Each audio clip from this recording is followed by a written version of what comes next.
एक बार अयोध्या के राजा थे तो उन्होंने वशिष्ठ जी से कहा, वशिष्ठ जी कुल परंपरागत आचार्य रहे, तो उनसे कहा कि उनको गलित कुष्ठ था, जो सब जगह शरीर सड़ने लगता है, तो हो जाता है पूर्व पाप के अनुसार। तो वो कभी कभी राज दरबार में जैसे आते तो सब ढक के आते। तो वशिष्ठ जी से कहा, प्रभु ये क्या है, मैं चक्रवर्ती सम्राट हूं पुण्य बल से, लेकिन ये, तो उनका तुम्हारा पाप है, इसको भोगना पड़ेगा।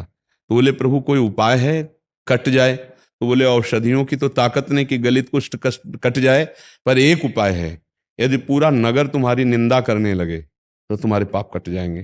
तो बोले क्या करूं? बोले उपाय हम बता रहे हैं, तुम्हारे बड़े भ्राता युद्ध में मारे गए थे, उनकी पत्नी है, तुम 8 बजे से 10 बजे तक जाकर भगवान का चरित्र सुनाओ उनको, रोज कथा सुनाने जाओ, 2 घंटे 8 से 10 बजे तक रात्रि में कथा सुना के वापस आओ, बस इतना तुम्हें करना है। अब जो शुरू किया सो कुछ दिनों बाद निंदा शुरू हुई कि यार हम तो समझते थे कि धर्मात्मा है, पर है तो पापी, वैसे ही कुष्ठ भोग रहा है, और देखो उनके यहाँ रोज जाता है 8 से 10 बजे तक, तो अब ये जाता है इसका मतलब राजा है, कुछ ना कुछ गलत। अब वो भावना ऐसी बनती चली गई, पूरे नगर में प्रचार प्रसार हो गया कि राजा गलत भाव से अपनी भाभी के पास 8 से 10 बजे रात्रि, और वहां भगवत चर्चा वशिष्ठ जी की आज्ञा सुना, फटाफट उनका कुष्ठ नष्ट होना शुरू हो गया। पूरे नगर की ऐसी निंदा हुई उनका, महाराज अब तो जिया नहीं जा रहा, ऐसी निंदा हो रही।